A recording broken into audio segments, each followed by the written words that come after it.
Eurosport Live.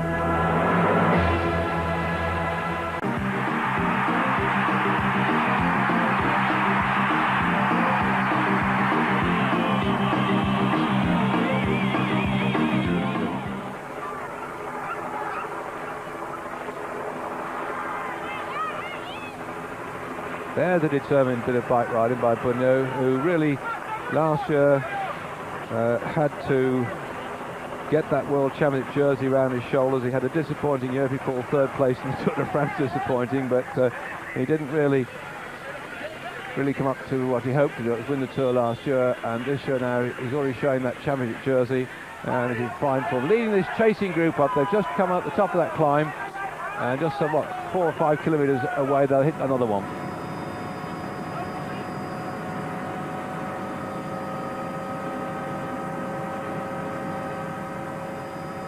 Cars parked on both sides of the road so the spectators can come out here, and it's very remarkable to see the Belgian spectators come out to bike races. By the way, you get ladies in high heels shoes and the best frocks, and I suppose frocks are old-fashioned, but still in best dresses, and wearing their Sunday best to come out and watch the race, and they pile back into cars and drive to another point to see the race go through.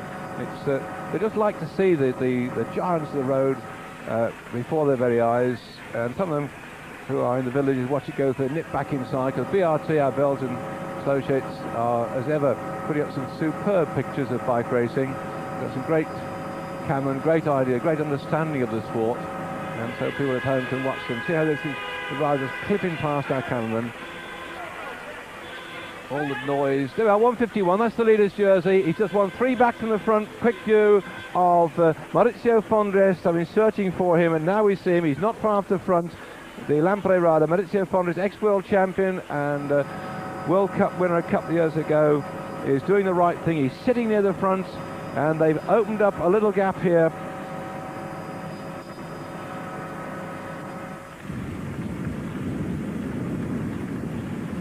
And our 3 breakaway riders now down to 2, and the gap quite bridgeable. This is dangerous.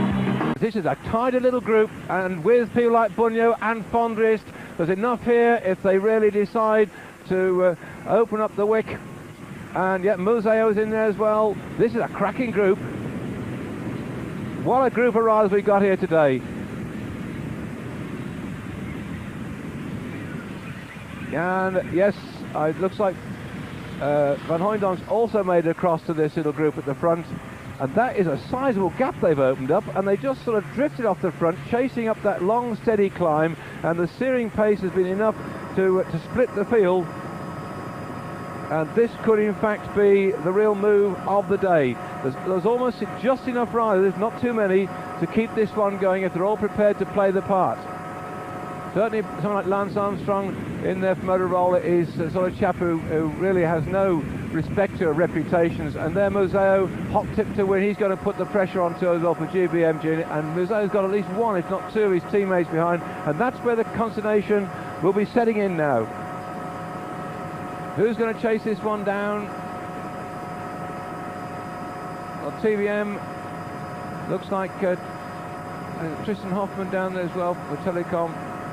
Let's see what's going to happen. Well, that's going to be a cracking break. Unfortunately, we've got to take a short break, so do come back and let's see what happens in just a couple of moments. And as you rejoin us, the Bossenberg, the climb that these riders have really started to split the field on, is probably going to be the crucial part of the race. We've now covered some 178 kilometres of the 261 to be covered. And I think right now those who are not in either this little group or the chasing one behind have probably got to take the shortcut home, because the speed has gone up, and the top boys are in this front group. When I say top boys, there's Museo there, there's Bunyo there, Fondres is there. But one or two others will pick them up as we go back down there to identify these riders for you.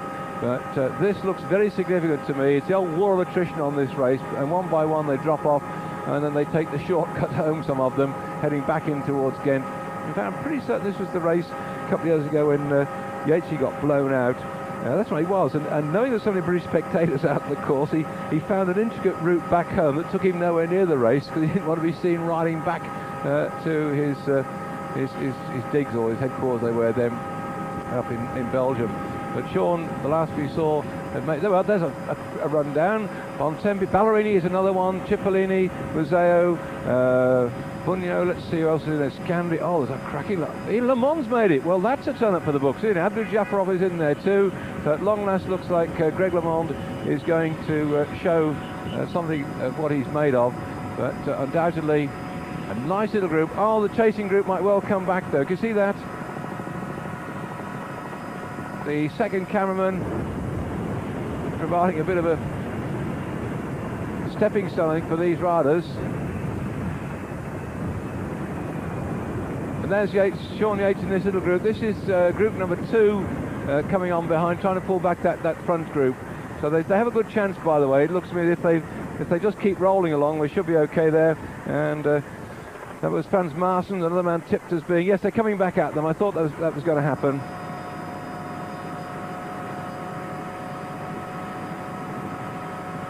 Yep, they're back. But that is a bit less than 50 riders. What's the next group? Now then, they don't look quite so keen. But that group is probably too unwieldy.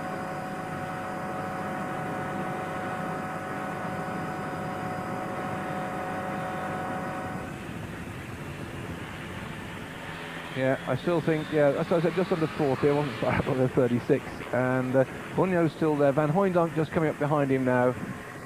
This war of attrition as they get riders going off the back rather than off the front. This is where the strongmen really begin to ride tempo all the way through. Marston's up there, see, that's a great move by Marston. We saw him coming up with that second group, just got across straight up to Van Hooijdonk. He's got to ride really for Van Hooijdonk today. Marston, who could, if Van Hooijdonk cracked, perhaps go off and do his own thing, but I suggest that Jan Raas's tactics are to give Van Hooijdonk every assistance possible. Frans Maassen, previous champion of Holland, and a great all-rounder rider too. In fact, he took the lead in the World Cup 2 years ago, if I remember correctly. And one of those riders that burst on the scene when that little group of 4 riders went away in the Tour de France, what would be 3 years ago now, when an unknown Chiappucci went off with Bauer and Pansek and Marston, the 4 of them, which managed, all bar Marston, managed to get the yellow jersey out of that group that day. By the way, a bit of news about Steve Bauer. He tried to ride today for the Motorola team, but as he wasn't part of the original 10 put in, he wasn't allowed to. He's ridden the Grand Prix Hallebecker, and he's riding next week in the Paris-Roubaix on a bicycle that's been specially designed. There goes Yates. He's been specially designed for the Paris-Roubaix. And of course, Bauer, who has got a tremendous success rate in the Paris-Roubaix, has been drafted into the Motorola team just on a short-term contract to see if he can do something in the Paris-Roubaix. Another rider in the field today, which we haven't yet seen on our camera, who's been drafted in, has been Dag Otto Lauritsen, who's 36 years of age now. If we take a long look down there, Dag Otto Lauritsen, riding for the TVM team, is on one of the Norsk Hydro frame bicycles made of magnesium. That's a Kirk frame that's made in Saffron Walden in Great Britain, and Norsk Hydro have paid his contract, so he's riding for TVM for free, if you know what I mean. It's Norsk Hydro, who are a Norwegian team, and Hydro are the people that produce the magnesium which the frame is made from, and they've got Dag Otto Lauritsen back in the racing scene now. He was 3rd in this race in 1989, and Dag Otto Lauritsen, riding on the Kirk-type bicycle, is in there mainly, of course, because the World Championships are taking place in Norway this year, and I think the Norwegian Federation decided that they ought to have a pro in with a shout, and that whilst they've got some other good riders, Dag Otto Lauritsen undoubtedly is the most experienced one they've got, and so Norsk Hydro, who've got a few bob, I can tell you, have found it in their way, and I think it's not only just the money, it's the attitude which is good. There goes Sean again. I think that Norsk Hydro, that big company, is prepared to assist and get Dag Otto Lauritsen back in the field, and it's been repaid, by the way, as these two slip off the front. Hello. If they got it right or wrong, because that's not Anderson up the front there, that's Yates, unless the camera's picking up something I haven't got on site. I've been rabbiting on about Dag Otto Lauritsen. Actually, Dag he actually got some success last week. He won a stage, the first stage, in the 3 days of Depin. So their investment already beginning to pay off, as Yates here ploughing away with Verhoeven. For some reason they stuck up Anderson. I don't quite know I suppose just because they speak the same language, sort of. Actually, Phil doesn't live too far away from, I'm going to look at my map now, in a place called Vlaanderen, and we came through Vlaanderen after some, 104 kilometres being covered, and so went very close to Phil's home. He's not had too good a season at the moment. Flanders hasn't started too well, but that's what the problems, by the way, sickness in teams. The Word Perfect team had far too many problems early on. Here we are looking at Frans Maas at the front of this one, and Yates is away here. Now they've got it right now, Verhoeven and Yates. Nice to see the Union Jack flying there.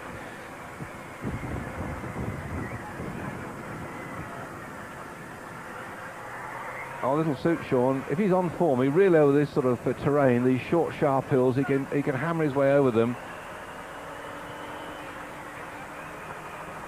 I'm just a bit concerned about the tactics motor roll because Lance Armstrong not far behind. This is a stepping stone as far as they're concerned, or just one of those attempts on the outer side, out of mind part, because the riders, when they train around this course, I think, right, if I'm with the leading group at this particular part, I'm going to work myself through and then I'll launch an attack. And lots of them know exactly where to go, and the Belgians particularly know every pothole of the course. And here we are then, 600 metres. That shouldn't worry Sean too much. Big, powerful fella. Pursuit as well. I mean, he's got that sort of speed in his legs too. As Pursuit champion of Great Britain, turned professional when just around about the time of the Moscow Olympic Games, and here he is now. Had a reputation for being a strong man in doing an enormous number of press-ups, and has an enormous appetite. At one time was somewhat overweight, but he's slimmed down a bit now. Got himself married during the winter, so he's joined up with people like Kipucci and Indurain, who all got themselves wed. And here there's a little chasing group, possibly at the moment wondering what they've got to do and is it worthwhile chasing down those two. Still a lot of good people. Here's Cipollini just behind Museo. Rolling up the gears here, and the job for Schmiel here is to keep the pace up. Very, very powerful. See, he's rolling quite a big gear, Andrew Schmiel.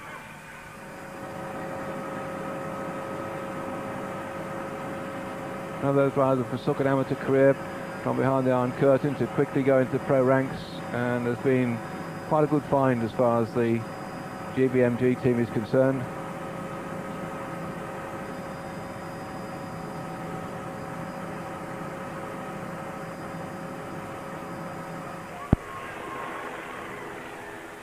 Well, that'll slow the chasers down just a bit. Nothing like a bit of gunge on the side of the road to break the rhythm. And they round it very gingerly. Oops, Sean Yates not holding the pace.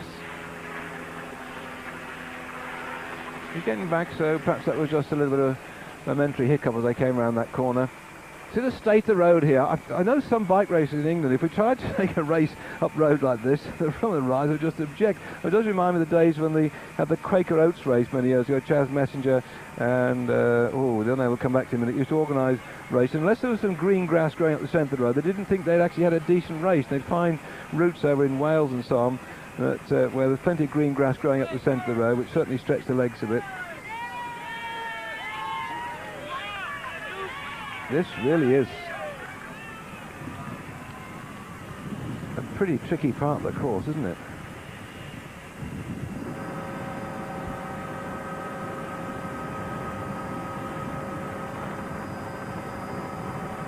And of course the riders, as it will be next week when we're covering the Paris-Roubaix, all of them hoping that they don't have any punctures. Today's modern technology, the tyres that they're riding on, most of them, well, many of them now going on these what we call clincher tyres, not so. It's not the one with the inner tube stitched inside the outer casing. They're said to be slightly less prevalent to puncture. See those spectators again on the skyline running out. That's to get in their cars and cut back across to the next vantage point. But something tells me that this little group's going to come together.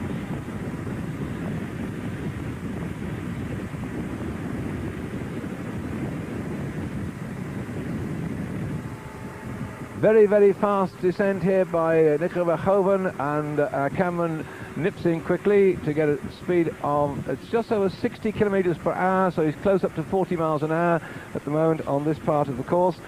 And the field behind have got him clearly in sight, and they're beginning to regroup, so I think that Nico probably, you know, that just shows you the sign how far they've got to the next climb, and perhaps he's going to stick at it in the hope that the chasers will let him have a bit more glory, and perhaps somebody will come across to him. Yates, I think, has done the right thing by sliding back into the group, and left him on his own. There we are.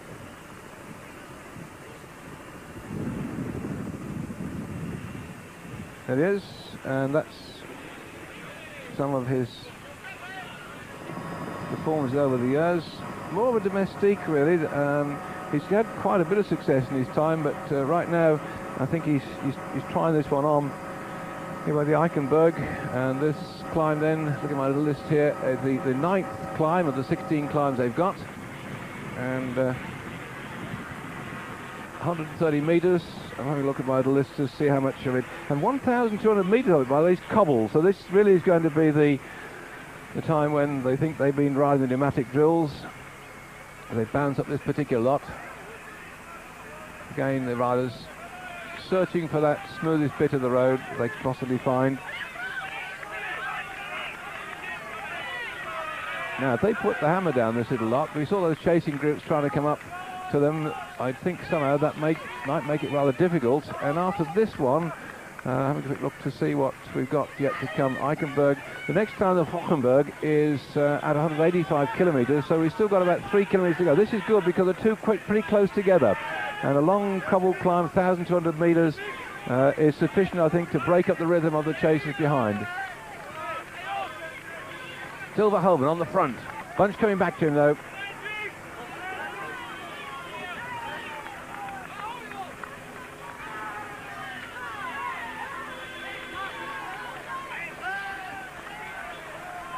Now, they don't look too concerned at the back, do they?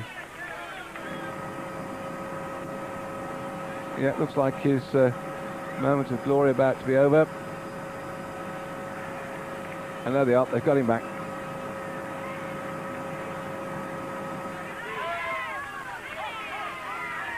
And that man Marson doing a lot of the work, rolling up at the front, just keeping it close, and about 3 or 4 back behind him is the tall, lanky figure of Van Hooijdonk, one of the tallest men in the race.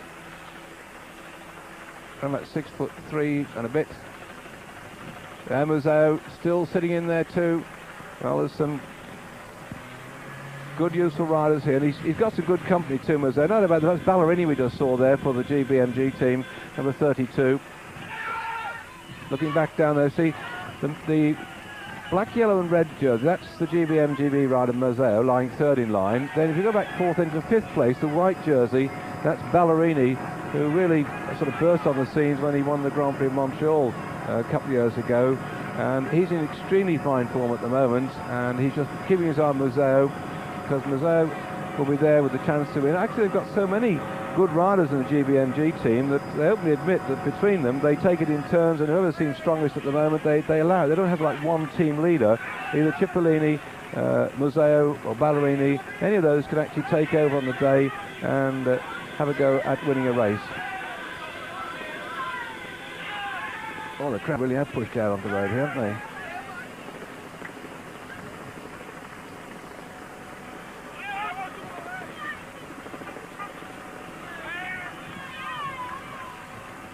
Yeah, I thought Marson wouldn't want to stay too long on the front if he was getting a bit of shot off the motorbike.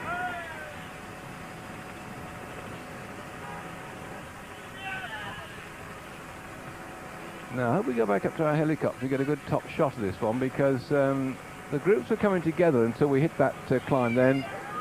There's not far, there's only about 3 kilometres to the next one to come up, the Valkenburg, and so Cipollini's still there as well with Moseo and Ballerini, so GBMG quite happy with that one. Bunyo's got across too, he's still in contention. I think I saw Fondrest in the white jersey as well. One of the screens aren't always that clear, I can tell you. It's when you sit at home, sometimes I see some of the pictures later and I think, gosh, I wish I've got a picture like that to look at.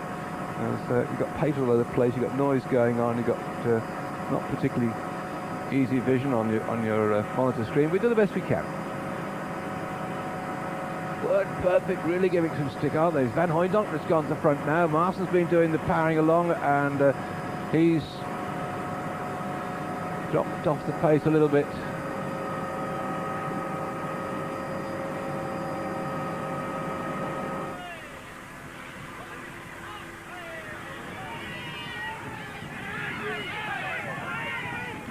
I think that's Marc Sergeant on the front. I'll have to have another check on this one. Jan Raas's riders are doing a great job here, aren't they? Note the word perfect. It's all in one word with a P, a capital P in the middle. They are well, these computer people in the software business. Evidently, since the team's been doing quite well, they're spread all over the world. They're one of the biggest companies. I'm sure that many of the people watching this program, those who work in offices on computers, know the name very well indeed. And evidently, it's captured the imagination of the staff across the world. They're now getting a word perfect cycling fan club sorted out, and they're watching and following all that their team does. So sponsorship does many things. Apart from getting your brand name across on the screen, it can also give your workforce something to talk about and an interest factor other than just turning up and grafting away at the day's activity. So well, then it's Ekimov on the front as far as Histor Sigma is concerned, and again, Histor Sigma, that was a Freudian slip, wasn't it? Histor Laser now. Sorry, Mr. Laser, who is another computer company, by the way, because it used to be called Histor Sigma many years ago, and the Laser people stepped in to co-sponsor Peter's team for the back end of last year. And I think I told you once before, Fred Racker, the Dutch commentator, a very good friend of mine and a friend of Peter Poss, was the one who made the introduction to get the Laser people in, and so it's Histor Laser is the name of the team that used to be the old Panasonic, and before that the rally team.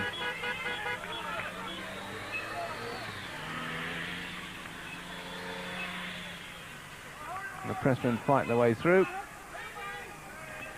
Yeah, Bruno's still on the left-hand side. I think that's Sorensen in the middle too for Casarama. We'll have to have a little look at the moment. So he's Carrera, but that's a Casarama rider, and I'm looking back to see where the career jersey got to, because Sorensen was tipped by Alan Pipers being in with a shout today. And look at Bunyo, relaxed, sitting back, rolling his luck along.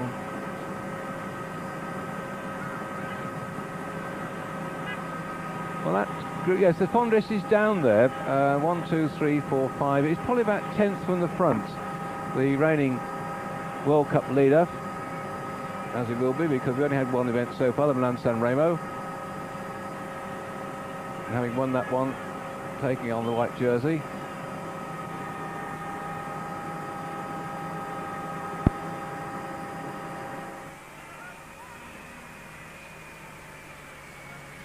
Well, those 40-man group will have to wait for the next climb, I think. Yes, Bruno's still powering along here. Makes it look so effortless, doesn't he? Not hanging about either. To the 61 shows that he's sort of leader of the team. 71, Ekimov, leader of that team there. And that's the numbers that you can see as they go through. Brochard it was for Casarama.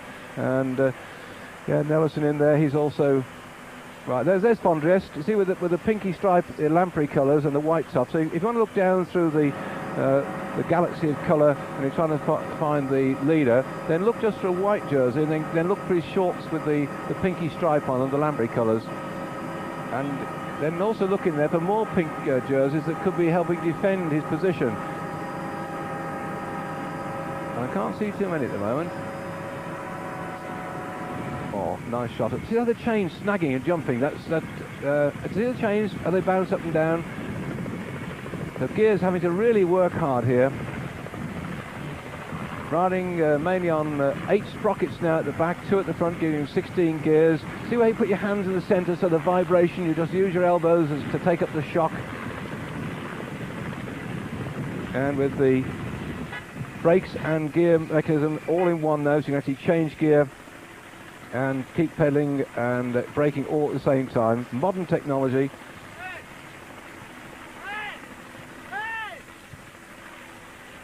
A lot of shouting going on. There he is. As Fondres going through. Well, this is a cracking group of riders at the moment.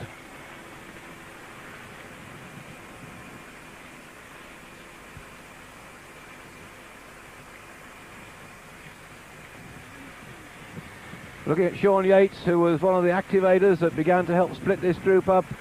Still in the midst of this pack of something like 39 riders now. Thank you, I need my nose wiping. And the field just breaking round, and still Bunyo doing the right thing at the front. The world champion, been up there. About 4 or 5 back from him is Maurizio Fondres, the leader in the World Cup, and some other useful, interesting riders in that group as well at the moment. Spotted very quickly, number 116 at Sciandri, the rider for the Motorola team, born in Derby, and a very, very strong rider indeed. As at the back here, it looks as if Word Perfect have got even more support.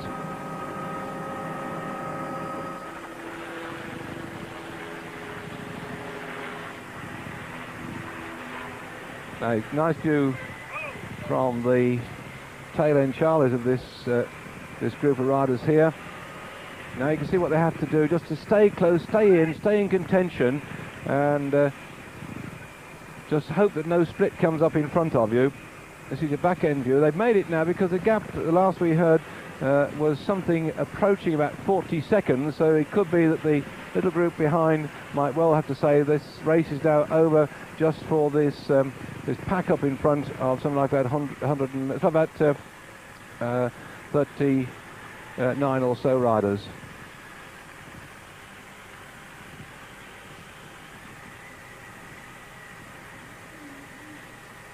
So there we are then, having a quick look down that little group of riders as they're working their way through. Greg LeMond's in that 137, 135 also in there at the moment for the GAN team, and that was Gouverneau. So the GAN, LeMond has, I think, shown probably better than he's shown for some time now to stay in that 40-man group. So for the LeMond supporters, nice to see that Greg is in there. And if you look at the GAN jerseys, they're very white with the word GAN on them. Let's see if we go back along here now. That's Brochard of Castorama. They're whizzing through a bit too quick. Slow down, Mr. Man, we'll see if we can pick up the GAN jersey. Well, he's in there somewhere anyway. We're going to take a short break. When we come back, perhaps we might have a chance to pick up Greg LeMond, who's in this group now, getting in to some way towards the finish. Well, the riders here, this breakaway group, enjoying the sunshine on their backs in this, the Tour of Flanders, the 77th, and it's the second in the World Cup rounds. Quick look there at the GAN colours, number 135, that was Thierry Gouverneau for GAN. He's got his teammate in there too, Greg LeMond. So Greg looks like he's finding some form, just the right time. Nice to see if Greg could get himself up on the podium in a classic, just to show the world that he's back with a bit of a bang. He's in there in those GAN colours. There's Sue is in the centre. Gianni Bunyo, who's done a lot of damage at the front, winding this one up. Red, white and blue colours, Tristan Hoffman, the national champion for Holland. Our national champion of Great Britain, Sean Yates, is still in there. The world champion, Bunyo's in there. The Belgian champion, Muzo. And this is a GBMG boy train, by the way. Look, 1, 2, 3 of them here. As we pan back at the moment, that's the long-legged rider just easing himself away at the front, number 38. And that is Willems in there at the moment, together with Peters, the 2 of them, and there Museo is also there. So 3 of the GBMG, then 2 of the Word Perfect team, then Brochard for Castrama, then Gouverneau for the GAN team, and further back there's Sean Yates for Motorola. He's also got Sciandri in there as well. Lamprey jerseys in this little group, and I'm just looking to see where Fondres has got to. There's the world champion going through, and missed him. Well, I'm pretty sure he'd be there because he was a bit further back, but the GBMG have decided this is the one they're going to slaughter the opposition. This is decimation time. Sit back and grimace and enjoy it.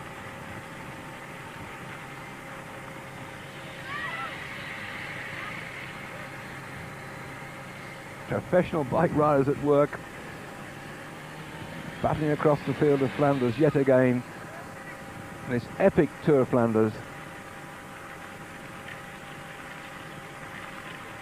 And all the practicing they've been putting in on this course now begin to pay off as far as the team is concerned. They've been out there going around it. The fact that Johan Museo had that cold, he went home and he went and he said he had some eucalyptus inhalation. Now, that's him on the right hand side there. Seems to have done his chest the world of good, and he's breathing quite freely now.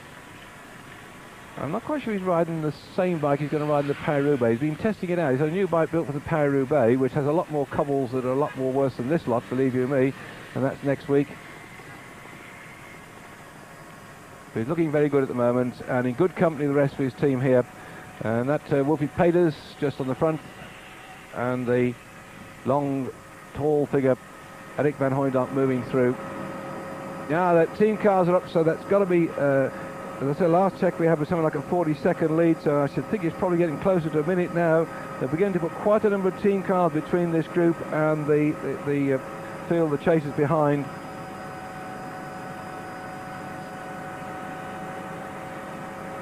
Oh, something whipping across the corner there. There's that before. It looked like the longest way around to me. It's certainly a lot smoother than riding on the pave, but it looked like a longer way to go.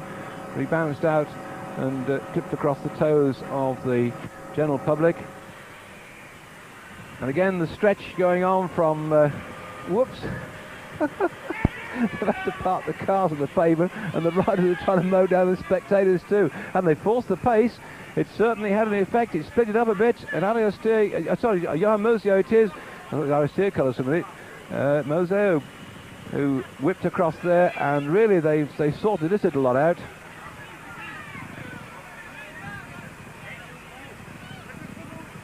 See the tricky way they bounce the bikes over the pavement, over the curbs and back on again. And all this at around about 25 to 30 miles an hour. Yeah, those are the colours of the white jersey of the leader of the World Cup, Flanders. He's just behind this little group of four. Mosio flicking again onto the pavement. That's Flanders lying, sixth in that line. If something happens to Farm Gate, they turn straight right and end up in somebody's field by the looks of it.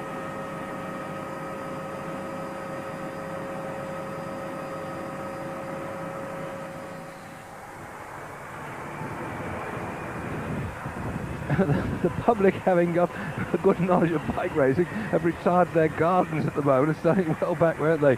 Don't blame them. And this lot clipping past. Mawson. There he is.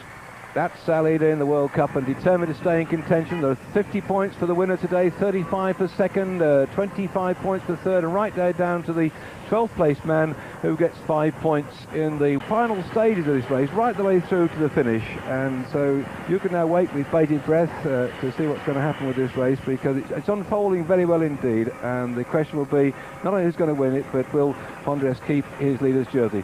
Do join us then after the tennis, and we're back with more action from the Tour of Flanders. Myself, David Duffield, time to say bye-bye to you all. The riders hammering away across the not-so-flat lands of southern Belgium. The rough, tough circuit ahead of them. They've got some 50-odd kilometres to go as they curl their way round in almost like a complete full circuit round Ghent as the hub of this race. It is a classic, believe you me, and what some racing we've had so far. That gives you some idea where they are down country now in the up and down bits of the race. I'm David Duffield and welcome to this tremendous event with Maurizio Flanders wearing the white jersey of the leader in the World Cup so far. You saw him flash across your screens there because he is with this group here who are desperately trying to stay away of some 40 riders who set this race alight. Early on, there was nothing much to happen as the race wound its way across the north part of this big circuit, and it's a big long flat loop round towards Waregem, and then the whole thing started to blow apart at the seams. And as you'd expect, some of the tough men here, by war of attrition, have worked their way to the front. Congratulations go out to Sean Yates, who rode very hard for the Motorola team, and he's managed to get one of his teammates up here into this breakaway group. We're looking at now, there we are, that's him, Maximiliano Schiandri, who won the Kellogg's Pro Tour of Britain last year. And here, Erik van Hooijdonk. Erik van Hooijdonk, twice winner of the Tour of Flanders, is in this breakaway group too. But the GBMG boys really have dominated this race so far, because there we see Ballerini taking some sustenance off his team car and moving through. And in this group at the moment also is Johan Mosio, because he, the champion of Belgium, riding for the GBMG team, is strong and has been tipped as a likely winner. There, if you look down, that yellow and blue jersey is one man who really has found himself amongst a very esoteric group of riders, and quite a surprise performance it is too to see him there. But we wish him the best of luck amongst this little group here as they head in towards the finish, because that young rider, Bataro of the Metcalfe team, is probably the oddball in this group. This is almost the who's who of hard men in cycle racing. Earlier on today we saw that Gianni Bugno was up in the group of some 40-odd riders that began to split the field as they head up here towards the Molenberg. Again, another of these cobbled climbs that really are strengthening, and they've now covered 210 kilometers in this race. There are just 3 more big climbs yet to come ahead of this one. The Berendries, the Muur-de-Grammont and the Bosberg, before they then flatten out and go in toward the finish. This has to be the group from which the winner will come. The war of attrition that's gone on so far in the previous 12 climbs up to Leberg, where this little group got away, has sorted the wheat from the chaff, and a lot of people now are turning back and heading in to their hotels at the start area, because some of them have tried so hard but they just can't stand the pace, particularly the word perfect riders here. In front, Edwin van Hooydonk. He has been there all day long near the front, driving hard and setting the pace, which has caused this little group to go away. Also with him on the right hand side, Frans Maassen from the word perfect team too. This is Ballerini that you see working his way through for the GBMG boys, just behind Edwin van Hooydonk. He's working hard because Johan Museeuw has been tipped very much as being the winner of this race. But Johan Museeuw, further back down, must be wondering if the cold he had last week, which caused him to retire from the 3 Days of Japan, will in fact sap his strength as we go in towards the back end of this race. Let's see if we're going to have a quick picture of him. There is 1, 2, 3, 4 back from the front in the black, yellow and red colours, the Belgian National Championship jersey on the shoulders of Johan Museeuw. Well, he's something like 25 years of age, I suppose, and no stranger to British racing cyclist, winner of a stage in the Kellogg's Pro Tour, which, if memory serves me correct, was at Lincoln when he hammered in there across the newly laid shopping precinct road to win that stage. There he is, the black, yellow and red colours of the Belgian National Champion. There in the white colour with that rainbow stripe running down the right shoulder with Lamprey on the back, and number 51 is Maurizio Fondriest, the winner of the Milan-San Remo, the first round in the World Cup. And this is the oddball. This is the fellow who's hand up now. I don't know if his team car's come up to him. He's probably having to talk to the service vehicle, because Mecca are probably surprised to find him here. He's really domestic to Marino Argentin, who was supposed to be in with a shout for this race, because Argentin loves the hard races up in Belgium. Argentin, winner of this race in 1990, hasn't made this select group at the front.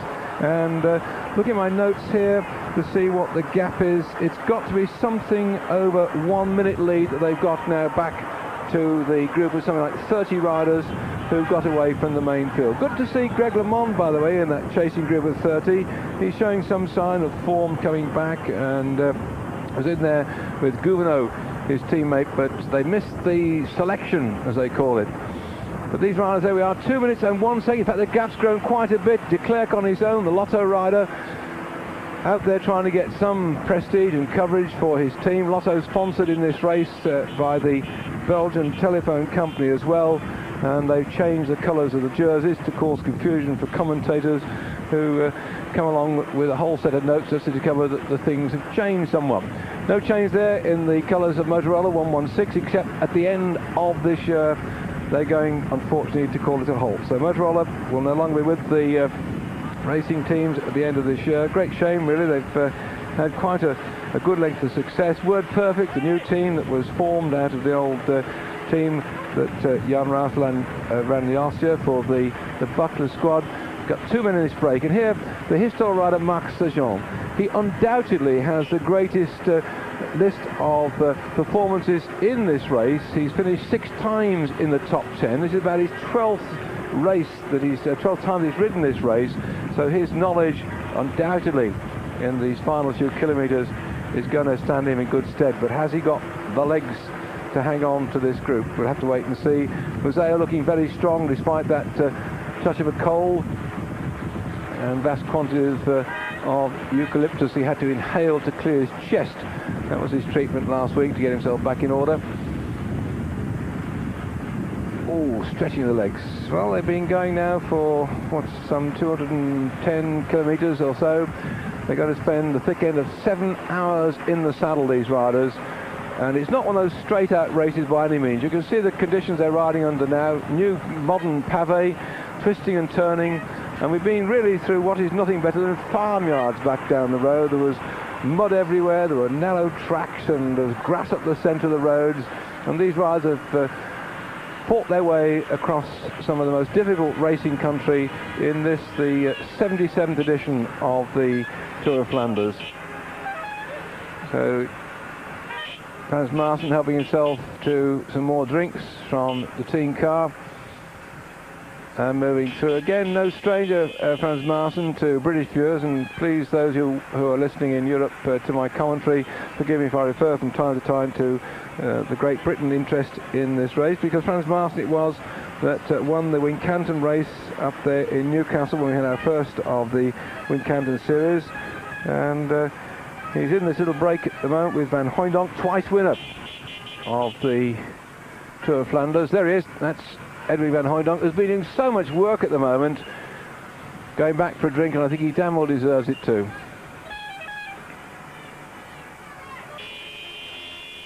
The Word Perfect team manager, they've got the assistant team manager there at the moment. Their team manager normally, Jan Raas, won this race in 1979 and again in 1983, and there we are, a rundown on that list of riders. But look at the number of Italians, the green, white and red, Ballerini, Sciandi, Fondriest, Battaro, against 3 Belgians and one of the Dutch riders as well.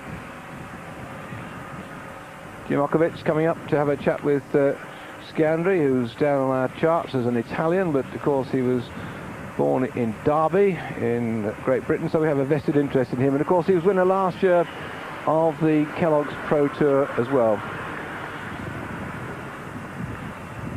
So there'll be interesting tactics here. The 2 of the Word Perfect riders, but and 2 from the GBMG boys, the rest are all on their own, and I think the chasers now must have given up the ghost. The last check we had well over 2 minutes, so we're not going to have much chance to go back and see what they're up to.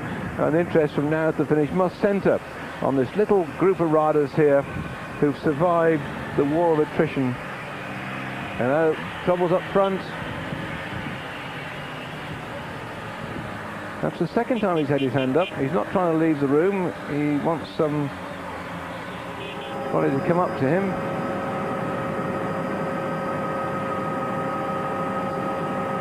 I can't see at the moment. It doesn't seem he's got anything wrong with his bike. Edwin Van Hooijdonk earlier in this race was in trouble. He put his hand up when we were thundering through the earlier climbs of the day. They hit the first climb up the Tegenberg after some 121 kilometres had been covered, and the climbs are jam-packed between the 121 and 252 kilometre point. So in something like 80 miles, they have to go up 16 of these very short, sharp leg-sapping climbs, and the Tegenberg was the first one. We had an early breakaway about that point when Wim Omloop, who was the Belgian amateur champion last year, managed to get away and took advantage of some pretty ghastly conditions. It had been chucking it down with rain. It was awful for the first hour, and most of the riders were a bit disgusted by it all. In fact, at the start they had their racing capes on and their winter woolies almost. You can see some of his arm warmers. See the blackness there on the young lad's arms. That's where he's put his arm warmers down now. This morning they got the arm warmers on, and the racing capes for that first 1 hour of riding. And then once Wim Omloop and Zanata had been caught, then the field more or less kept together until we started to attack the climbs that followed in quick succession, the Björkvamont, the Patersburg, and then the Kreuzberg and Bosnerberg. They began to wear down the riders, and this little group slipped away and began to split the thing up. Commiserations go out to Van den Bosch, who went in an awful crash, by the way. The TVM rider upended himself in the early part of the race when the riders were sort of wall to wall, really. They got most of the 23 teams of 8 riders shoulder to shoulder, and as often happens in bike racing, just a touch of wheels and down he went, and I don't think he's actually continuing that at the moment. But if he was, he has no chance of featuring in the podium. These riders you're looking at now, undoubtedly, I'm sure, are going to be the ones to survive the finish. But we've seen amazing things happen in the past. That 2-minute gap is still there. So it could be whittled down if there's a concerted chase, but with so many of the riders here with teammates behind blocking, I think they are likely to stay away. So we're going to take a commercial break shortly, and we'll come back to more action from this Tour of Flanders. And this group here, I think right now quite happy with the gap they've got, but between they surely can't wait for the sprint finish when we get up there at the end of this race. 261 kilometres in all. There's got to be some action coming up on some of these climbs yet remaining ahead of them. Some great climbs, particularly the last two, the Muur de Grammont and the Bosberg. So taking the line, there they go, and we're going to be off and back with you shortly.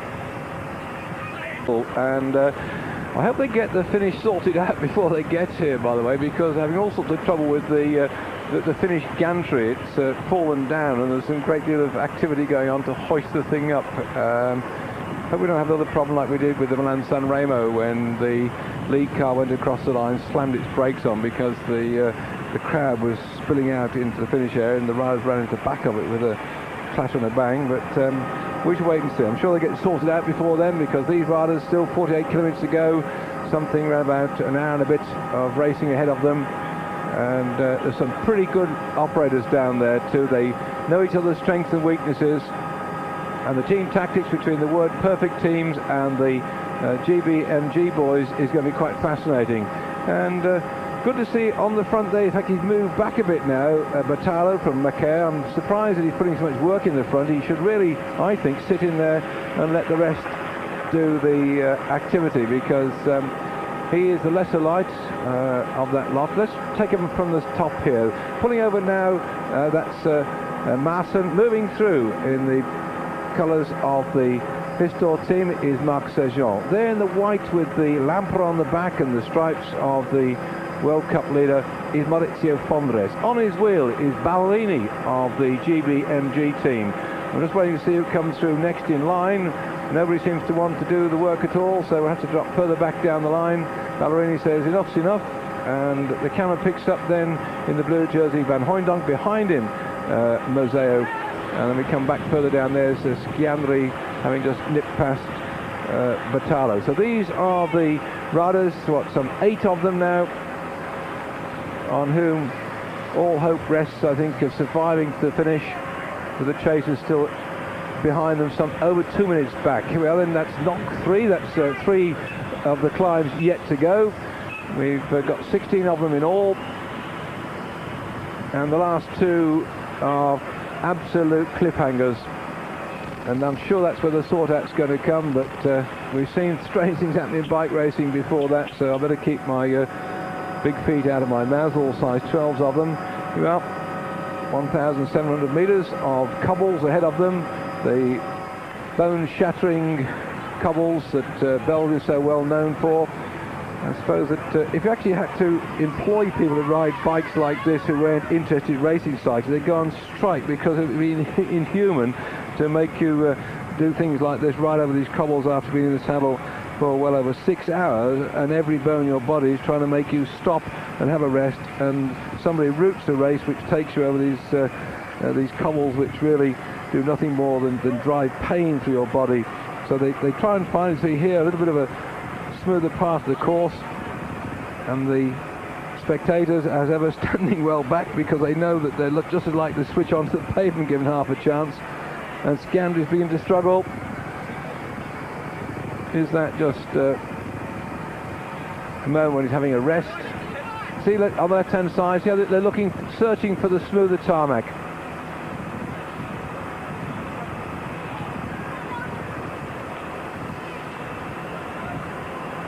There is a skill to riding under these conditions, that they have to come out and train over this course. And I was talking to Alan Piper during the week, who went round the course with the Lampre team, and particularly Maurizio Fondres is a personal friend of his, and they've been spending time out riding along the course, looking for the best line, looking for where the attacks might come, learning a bit more about the whole problems of racing over these cobbles.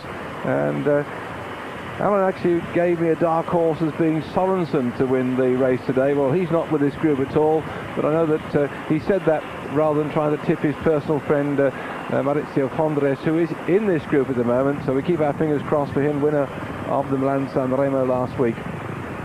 Undoubtedly the Italians on a high, but they've not been very successful in this race, except for Marino Argentan, who won in 1990. They go back a long time to Zandego in 1967, when the Italians won before. So Jackie Durand's amazing performance last year to go away with Wegmuller and Herbich and Patrick Rolland has not been repeated this year. All the star performers put the block on anybody, clopping off like they did last year. That four-man breakaway group had an 11-minute lead at one time last year, and ended up with Jackie Durand winning it, and he wears number 1 this year, riding for the Castorama team. He's way back down the field somewhere, but as he said, it's a great honour to start with number 1, even if you haven't got a catch chance in hell of winning. So there we are, 2:45 back to the group, and a lot of other riders even further back than that.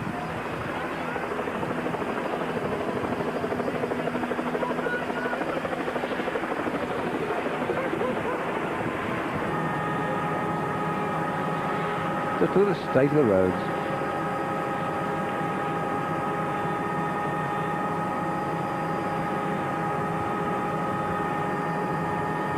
Well, this is really hard man's bike racing territory, and it's the hard men that's driven this thing apart. Sterling work by Sean Yates further back down. When we were watching the transmission earlier on, he was going very hard on the front. He even went away on a small break too, and I think that provided the stepping stone for Scamdi to be with this one. And I understand that Sean, who was thinking about retiring at the end of this year, decided to give it another whack. I hope that he can get a sponsor with the Motorola team folding up, because he wants to ride in Great Britain when we have the Tour de France next year, going from Dover through some very scenic countryside, including Canterbury, on roads that have been closed for 2.5 hours ahead of the race, through into the finish in Brighton, going up Ditchling Beacon and up that Wilson Drive, well known to followers of the classic there that Alan Rushton has been organising, the Sport for Television, and they're getting at the race on British roads. I think that Sean would like to take part on his old training grounds. He comes from the south side of London, and to see what he could do there on those familiar roads. 2 stages, the second one going from Brighton, looping round to Portsmouth, so that's something for British fans to look forward to. But right now, it's virtually the Italians versus the rest, isn't it? There we are, one of the Belgian hopes, Edwin van Hooijdonk, disappointed last year, now with 42 kilometres to go, and he finished in 3rd place, having missed that break of Durand and Wegmuller. Thomas Wegmuller was going to come and join us in the commentary point, but I don't quite know what happened. But I can tell you that Thomas, unfortunately, is having some problems at the moment with his red corpuscles. Instructions here to Van Hooijdonk, who's not looking too good. He does not look to me like he's all that happy. He's been blasting away at the front so long, and now I think he's beginning to struggle just a bit. And Hilaire van der Schuren, the deputy team manager, having a quiet chat to him then, and he's been involved in cycle racing, his team manager from way back 1982, and here one of the best dressed manager in the business there in a suit, having a chat to Johan Mazur, who still wants, I think, another chat with his team manager.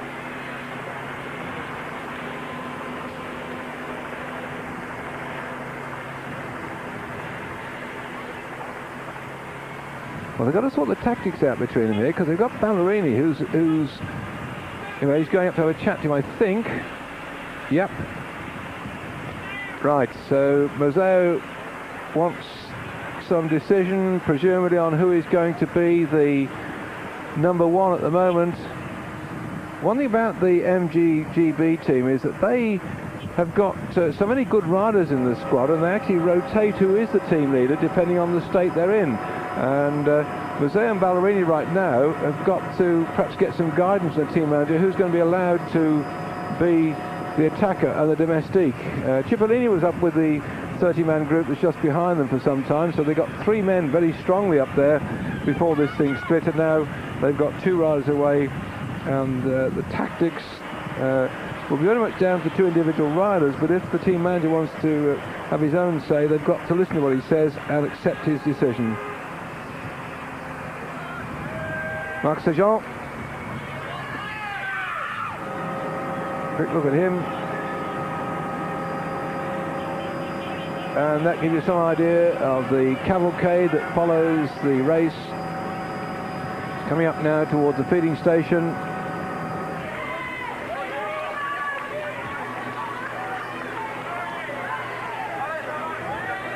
Mark Sergeant taking his food on board in what we call the Oppie bag, named after Sir Hubert Opperman, who used to ride in Great Britain before the war. And I don't know if he designed the bag, but for some reason or other, the Brits called it the Oppie bag. I think he was probably the first to start using it, and we all followed him on from there onwards. But it's also known as the musette in France. And so now the food's being stuffed in the back pockets, and the drink's taken out too, likewise. And Flanders having a munch on his food he's just collected. There, Ballerini looking remarkably cool, calm and collected. Behind him, Sergeant.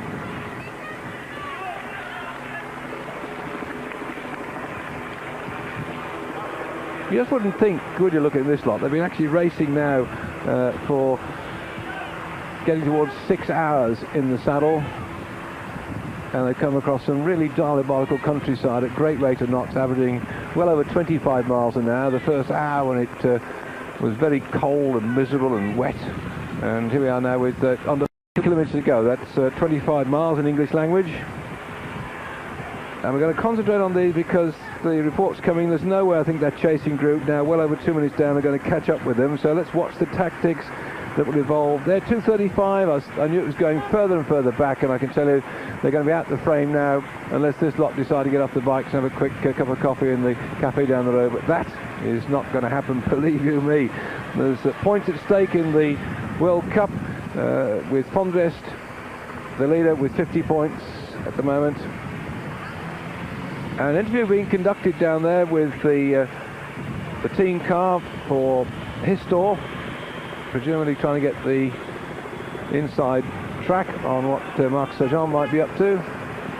The Histor team now, that's Histor Nova Mail laser team. In fact, they ride Nova Mail when they're riding in France, Histor when they're riding outside France. It's a paint company, and Laser are their co-sponsors. And Mark Sergeant is in this little group. There he goes through on the far side, the blue jersey with the red sleeves. We saw Peter Post at the start this morning, as ever. What a man for enthusiasm. He's been in this game so many years now. He's the director sportif of the whole of the squad. He sends out Plancart, Willie Plancart, as the manager on the road. And in fact, Joe Plancart, his nephew, is actually racing further back in this group. Scandry having a quick look at the distance yet to go. He's got a calculator there. You see that little computer on his handlebars, which will show him how far they've covered so far.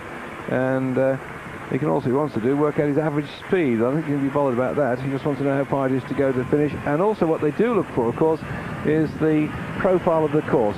And they're the Lampre car. That's the team that Flanders rides for. And that's a rundown on the riders. See all those green, white and red colours against the Belgians and the Dutch riders. So there's quite an interesting little combination here of teams and nationalities.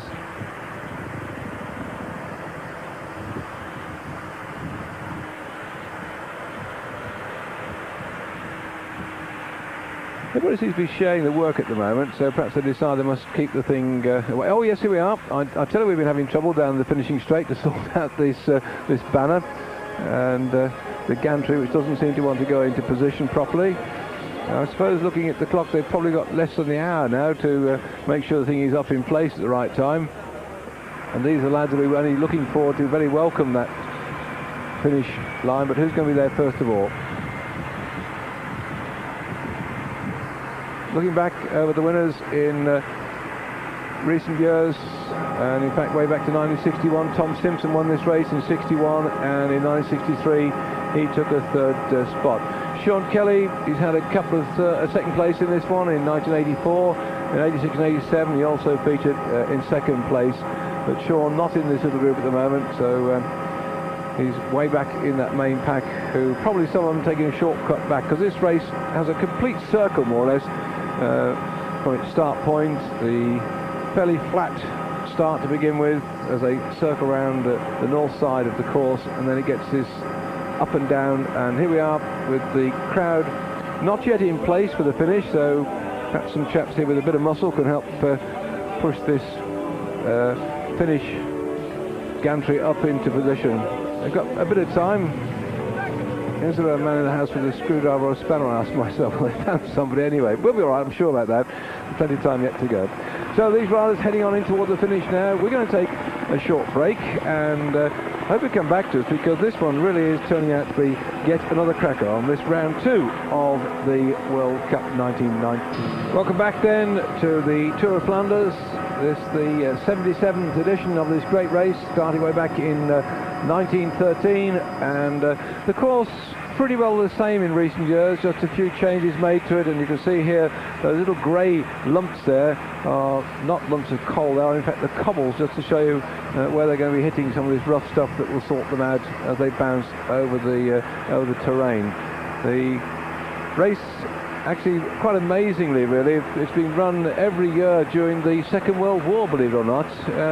It actually stopped in 1914 and restarted in 1919, so the First World War they stopped the race, but in the second one it went on right the way through the Second World War, so it's got enormous continuity since 1913, and as I said earlier, dominated by the Belgians, who won it 56 times, and right now they must be rather happy to have Muzio in this at the moment, and Van Hooijdonk giving the Belgians every chance perhaps of repeating that, but the Italians I think are going to be in with a shout, and Frans Maassen for Holland also not. Jim Okovic there having a chat to Maximilian Schiandri. Jim looking for a new sponsor following the withdrawal of Motorola's money, and he's got some great riders. We saw earlier on this morning when we were watching the early stuff coming through with Lance Armstrong trying hard as well. He's a great prospect, and I know that Jim wants to keep you like Lance Armstrong and Andy Hampson in whatever team he takes forward to next year, and we wish him the best of luck. The problems with the economy hitting bicycle racing as well. People cutting back on expenditure in all directions, and a lot of pros out of work, but nevertheless certainly providing here good value for money for some of the sponsors who got this group of riders, 8 of them away, representing what, some 6 teams.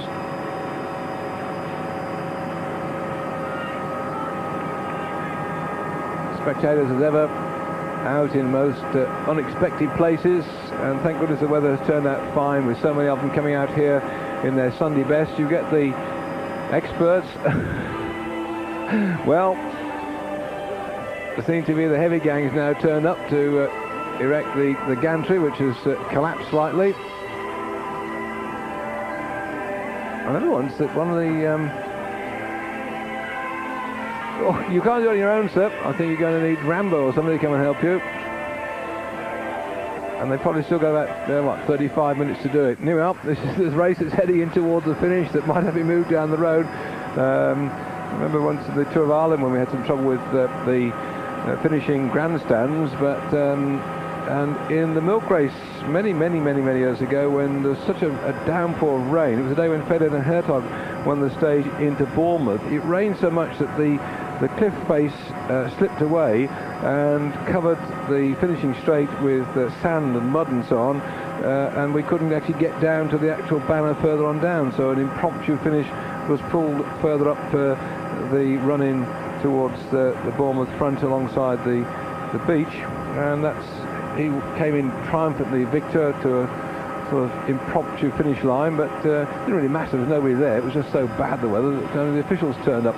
34 kilometres to go, and a big crowd waiting to see who's going to win this one, and Frans Maassen here doing a very good job, just sitting behind his teammate Edwin Van Hooijdonk, who really, of this little group here, in performance terms, has undoubtedly the best success list. First in 89, first in 91, and third last year. Tricky stuff this. You can see why they're glad it's not raining. This is very awful conditions if it does get wet.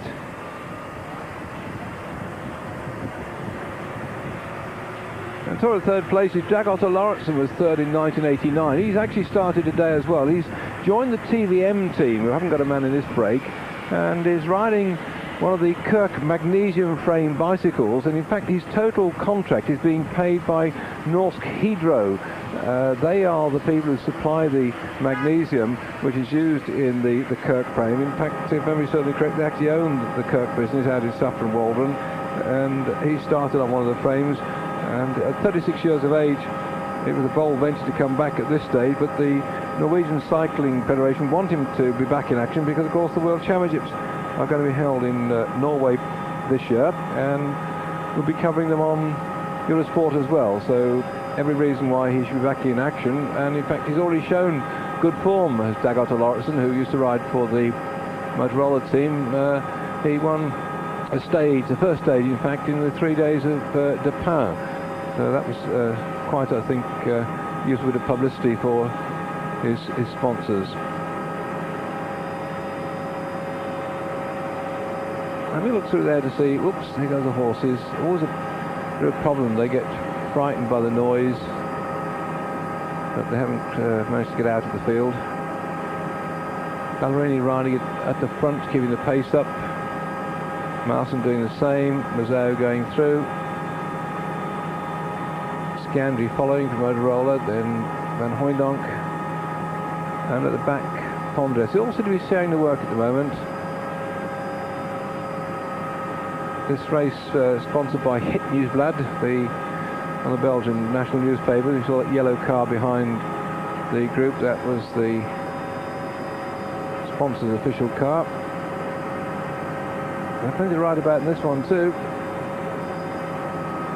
Although the Belgians are outnumbered, they certainly know this course very well indeed.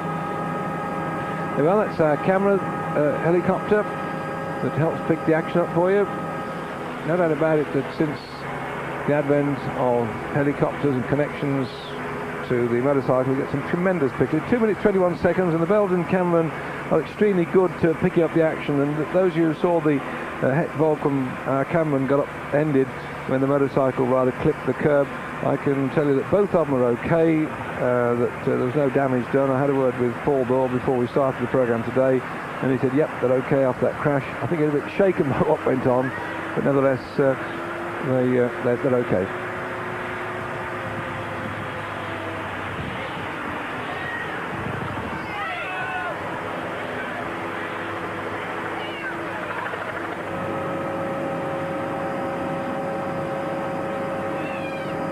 Well, they're pouring on the coals now on the faster part of the course, because here we are with Barendries, the next climb ahead of them. This will be the 14th climb of the day. And these are the parts of the course where the chasers could in fact whittle away some of the advantage. 151 there drifting across, that's Maurizio Pondres here. Ballerini just going through, that's Sajan for Histor drifting back there. Is the rider who must really think his day has been made by being into the illustrious company, Bertalo of the Mecair team. And that gives you some idea of the climb that they've got to go up. Doesn't look very much, does it? 900 metres at 7.2%, and 765 metres height to actually climb, but it's just leg staffing stuff when you've been in the saddle as long as these riders have. And they've just got to watch each other too, because this climb, it's the last, but the two more to come, the Muur and then the Bosberg. And I suspect now that one or two will begin to try and see who's the strongest in the group. We've covered some 232 kilometres of the 261 to be covered, some 30 odd kilometres to go. And they must be trying now to see who's got any left in his legs.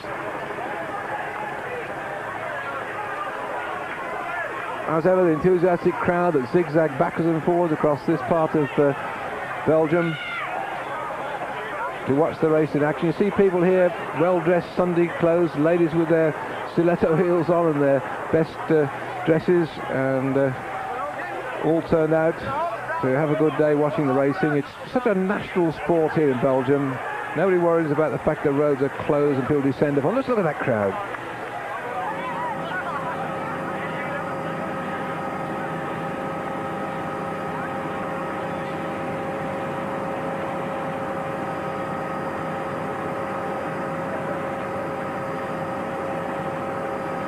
Well, they've read about this race in their newspapers all week, and of course a race that goes back something like 80 years now, got tremendous history about it, and every young schoolboy knows in Belgium when he starts out about the performances of the Belgian bike riders over the years, and so many of them want to become top pros. That's why there's such a tremendous number of talent that's come out of Belgium over the years. But cycling has just become so international now, they can't dominate it quite as much as they used to do. But when it comes to racing on their own muck heap, I can tell you they still take some beating. And look at this lot now, it's beginning to split a bit. Scandri's having to hang on.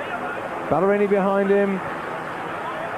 Well, a little bit of gap opened up, but I think it was perhaps just an easement on Scandri's part.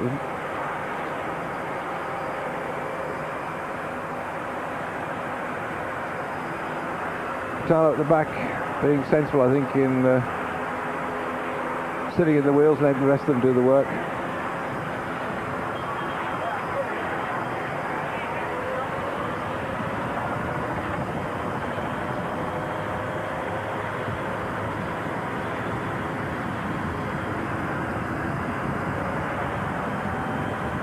Yeah, see them freewheeling on this descent. Also, as ever, once you get past about the third man in a break like this, you can just freewheel. See, they're pedaling on the front, and this draft then behind them. Oh, it's come down. No wonder the speed has gone up with our helicopter. In fact, it's below the height of the motorcycle for a change. The speed has shot up because the bunch are closing down. I thought at one time that it was goodbye, and that group over 2.5 minutes down behind them. We're going to have to contest the sprint for 9th place, but they've decided to put some pressure on, and the only possible hope for these riders then is that it narrows down a bit further along the route, and perhaps that might take some of the sting out of the chaser, but they are cutting back the gap now.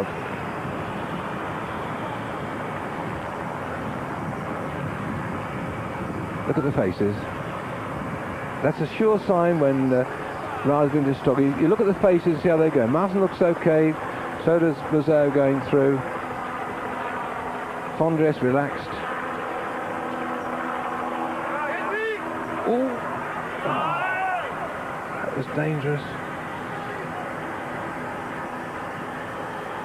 The skill of these bike riders, they've got sort of instantaneous reaction, because although they've trained on the course on them, particularly Flanders out with my friend Alan Piper during the week, they can't know every part of the course like that, but very quickly they saw their way around it and they were back out of trouble, travelling at somewhere steady around about 25 miles an hour.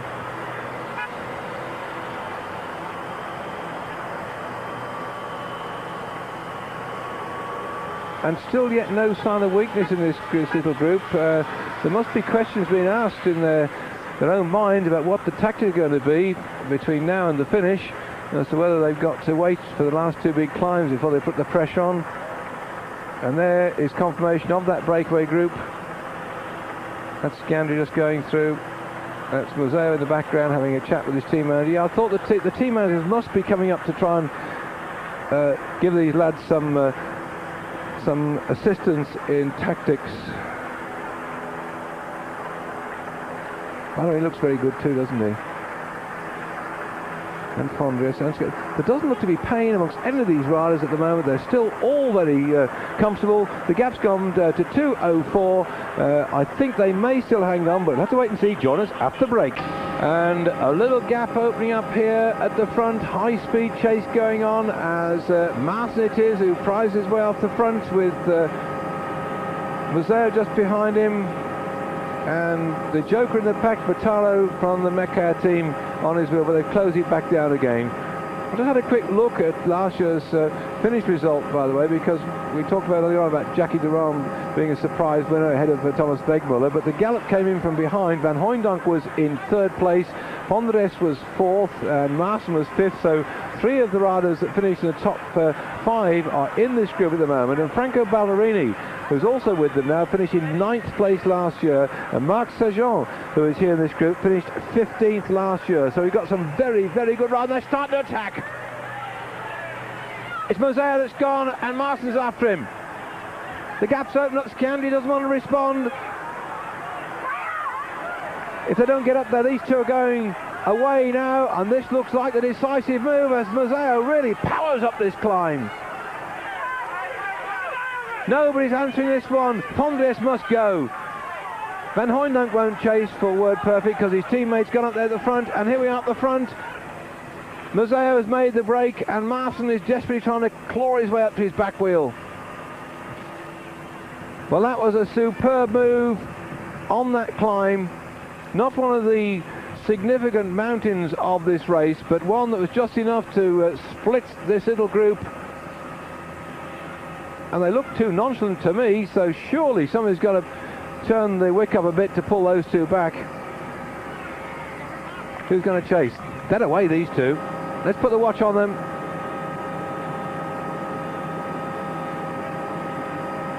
Waiting for the chasers to come around that corner. And that is quite surprising. Here they come now, and that's the point where we made the check. And it is in fact 12 seconds according to my unofficial time check here. And that in itself is quite useful. In fact, they make it 16 officially and 1:58 back, because the group are coming up. It was one time 2.5 minutes. It's now inside 2. The chase is on. Perhaps these two recognise and realise that if they didn't wind that 8-man pack up, that the seconds that they had, 2.5 minutes down to 2, and then now less than 2 on the main group, was such they might be reeled in. So they've gone and they've caused some consternation here, and they begin to chase them down. They can see them on the long straight stretches. Those 2 seconds is not enough for them to be out of sight, out of mind. Well, 2 riders who aren't going to chase down that leading group are the GBMG rider Ballerini, and also at the moment I don't expect any action to come from Van Hooijdonk. There he is. In fact, he's going to leave gaps, if anything, to try and slow it down, because his teammate Van Maassen has gone down the road.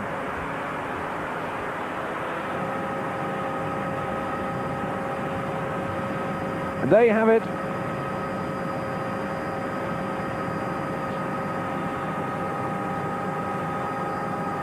The leading two, some substantial gap now. It's gone probably up to a thick end of 20 seconds, I suppose. They're going now like bullets from a gun.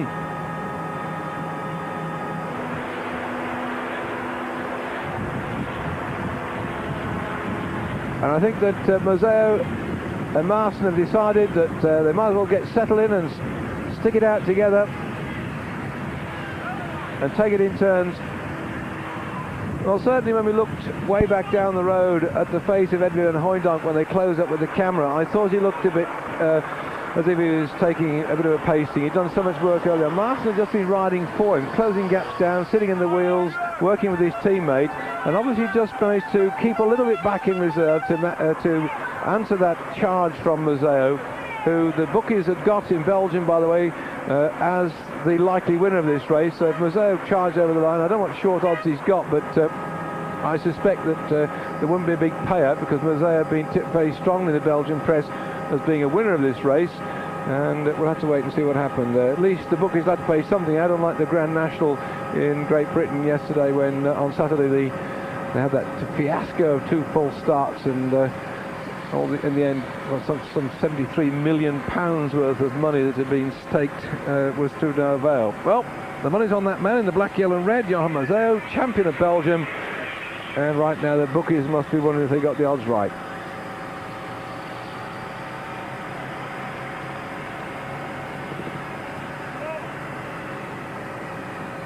They're both concerned about that group behind them, and of course you can't see back very easily through the motorcycles, and until they get a gap of some 30 seconds and they're allowed to have a service car in between them, they must all be worried and hoping that nothing happens mechanically which causes them to drop back. There we are. It's back to 21 seconds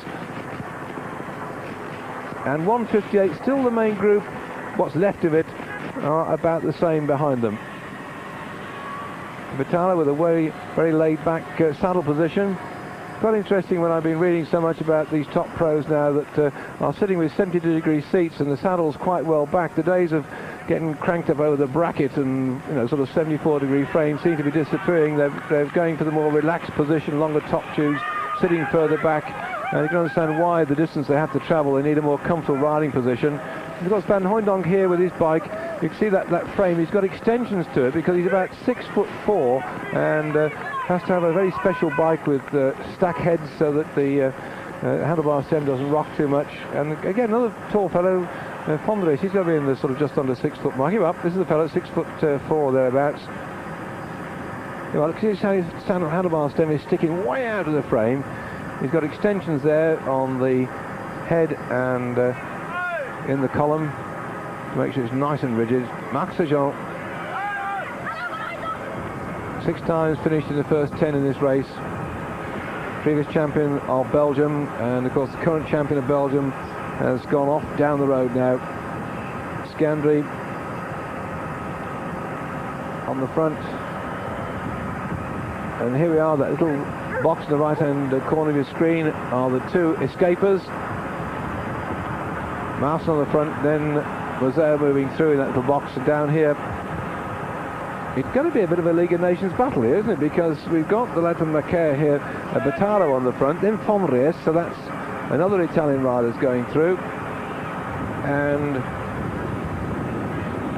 with Marc Sargent riding for his start, although he's a Belgian, he's going to work for his team, and he might well then be prepared to help the Italians. And here we are Scandry, so we've got 3 Italians here. If you look down that little list, the one of them, Ballerini, is not going to help because he rides for GBMG, so there's every chance they can pull back those 2 at the front, because at this moment, although they ride for independent different teams, you can see that, yes, a little touch pushing Scandi back in again, Battalo. He didn't want Van Hooijdonk to come through because he knows Van Hooijdonk would not contribute, and so the 4 on the front, doing their own personal team time trial, are going to carry these 2 riders behind them, who both got a man in the breakaway group. This is fascinating stuff.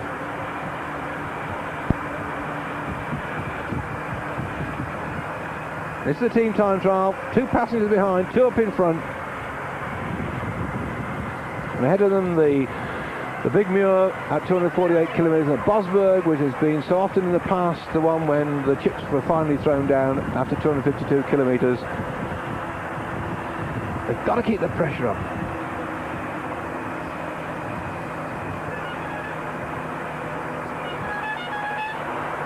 Scandry looks back.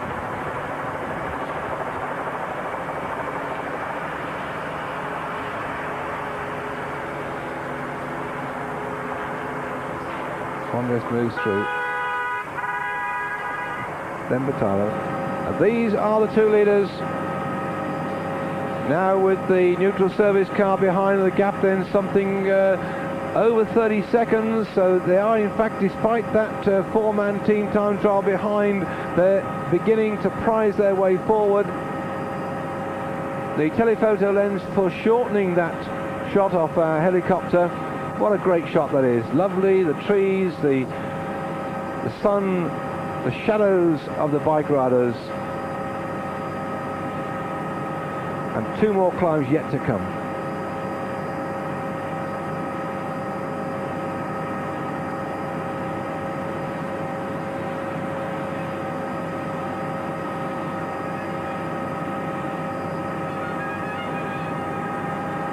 Well, you can see it yourself, 20 kilometres left in this race. That's just about 13 miles. And that will go in no time at all. And as any bike rider knows, getting towards the end of a race, you just have to say, well, how can I judge my strength? Can I just get there and virtually fall off my bike having exhausted everything? If you go too soon, too hard, too fast, and blow up, then it's all to no avail. Judgment now, everything relies upon your sheer judgment of your capabilities and how much strength you've got left, or what reserves you can draw on just to get that bit more power on the pedals. There's so much at stake, you know, just to win a classic. It's something that you can talk to the grandkids about later in life, and to have your name there go down the history books forever. Classic winners, they just can reflect upon it, and those who win them several times on the trot are absolute giants. And Van Hooijdonk must be worried now, because he would dearly love, I think, to have got his name up there as a 3-time winner, but it's not going to be so unless this group can pull back those leaders. But he didn't look too good last time I saw him. 3 victories have gone to Boyce of Belgium in 1940, 41, 43, Magny of Italy, 49, 50 and 51, Le Mans of Belgium, 70, 72 and 73. So only a handful of riders have had the triple in this one. And now with a gap at 38 seconds, Van Hooijdonk, I think, has got to say goodbye to that. But you never know. Moselle Marcin, there'll be every attempt, I think, for those two to stay away, and there they are working together now, but if they fall out and lose power, anything can happen.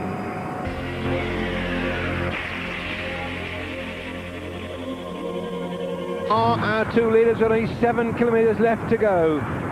Heading in towards the finish, we've been up over the big climbs and they've managed to stay away. This is epic stuff from these two, and the chasers absolutely flattened by the pressure that they've been put under. Now it looks as if the sprint is going to be between these two riders, just some 35 seconds separating them, the sun beating down on their backs, and the welcome thought there's not far to go towards the finish. And the big question mark is, of these two, who has got the most stamina left in his legs? Well, Mazzeo on his Bianchi bike here, Belgian on an Italian bike, and here a Dutchman also on an Italian bike on the Colnago. These two riders now still a bit concerned about the chase, but they needn't be so, because that 38 seconds means they should be able to hang on towards the finish. But we've seen it before, when two men are away like this, that they begin to finesse and the chasers come at them very, very quickly indeed. And there are our chasers then splitting under the pressure.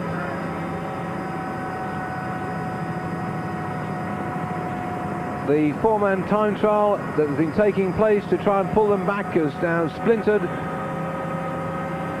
and they just cannot pull back those two. So strong they are. Ballerini moving up on the inside, and he's starting to attack too, because the gap is such that possibly, if he doesn't get up to his teammate, he might go for third place as well. And the Mercer rider drifting off there, Batalo, he's been hanging on right the way through the last few kilometres.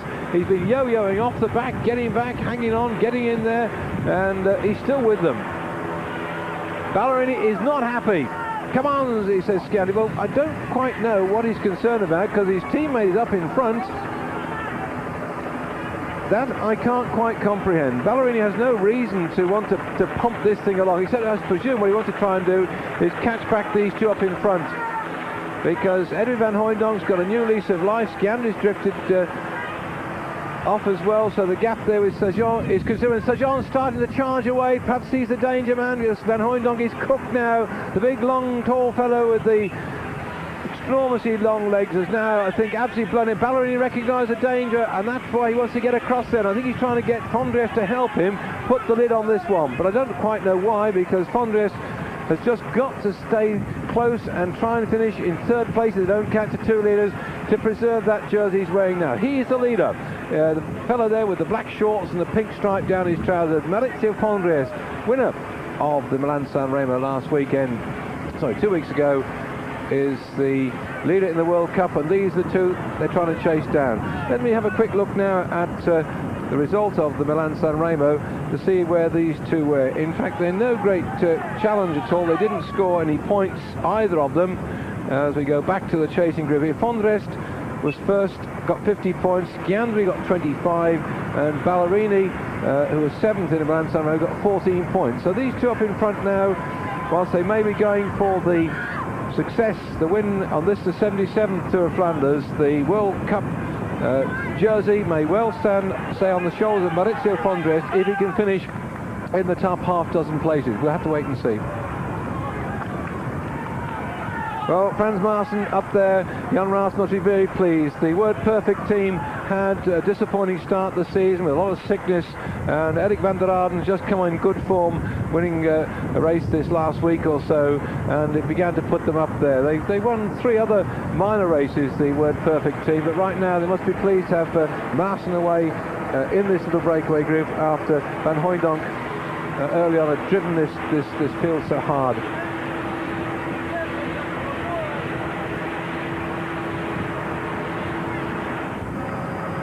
Well, he's back again. I'm absolutely staggered. Bataro there in the blue and yellow on the front. He's been yo-yoing off, and now he's got himself back in there yet again. He's doing a great ride, I must say that.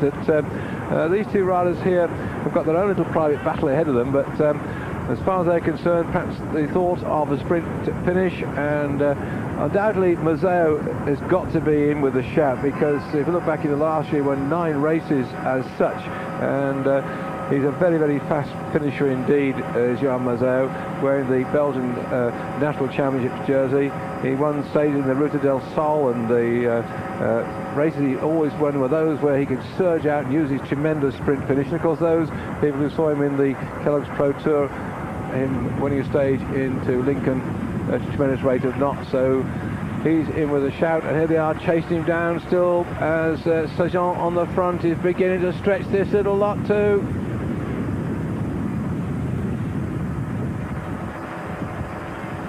And Ballerini looks like he's a shop steward. He doesn't seem to like what's going on. He keeps sort of gesticulating and shouting to the rest of them. I don't quite know what he's up to, because his teammates up the front, I'd have thought he'd been quite happy to have sat in there and coasted along a bit. Oops, they've got rid of the Medcare rider again. I think that's the last time we're going to see him, Battaro. And back up at the front here, well, Frans Maassen in the blue and white.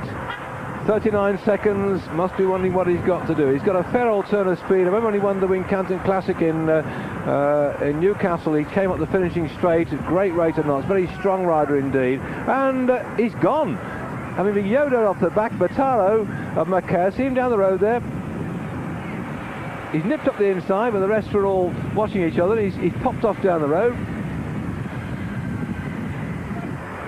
And these two, not concerned about the chase behind now, just settling in to ride steadily in toward the finish. I suppose that Frans Maassen, quite a good year last year, what about half a dozen wins. In fact, he won a race in Maastricht, and that's a town, I suppose, to be conjured up. And as they're getting in now towards the finish, is he going to win this one? That's Maassen at the back, Mazet on the front.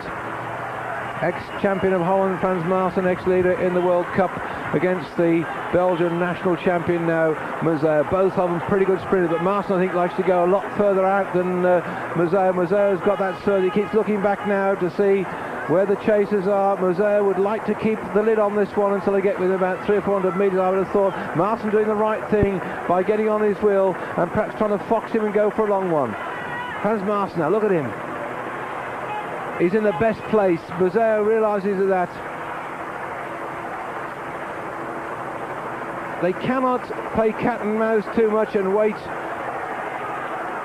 They've got to keep the pressure up, just keep rolling forward. Maassen is doing exactly the right thing, and Mazet must be wondering what he's got to do. And here comes the chasers, and they're not going for it. If only they wound it up as Sargent goes. And they should surely put a lot more pressure on this one, because these two up in front now completely worried about the lead out. Quite rightly, Mazet is concerned about Maassen's surge of speed. A stage in the Tour de France, Frans Maassen.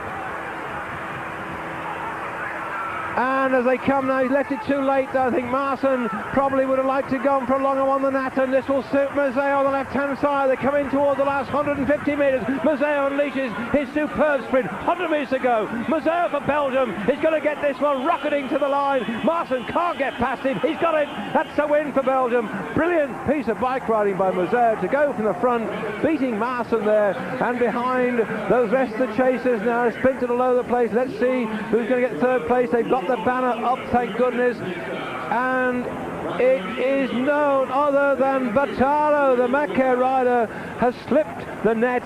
What a great performance. He cannot believe it. He's in third place, having taken advantage of the rest of them, and a shaking of the head here. That looks like Marc Sargent coming in. I don't think he was too happy with that. The run-in was an absolute mess as far as this chasing group was concerned. And from the sprint behind, Sciandri is in there on the left-hand side, the blue and the red, and behind him, Ballerini tries to come past him. Ballerini, no, it has to be, I think, just behind him, and Flanders behind him. So, a quick calculation of the old points. I think Flanders has probably done just enough.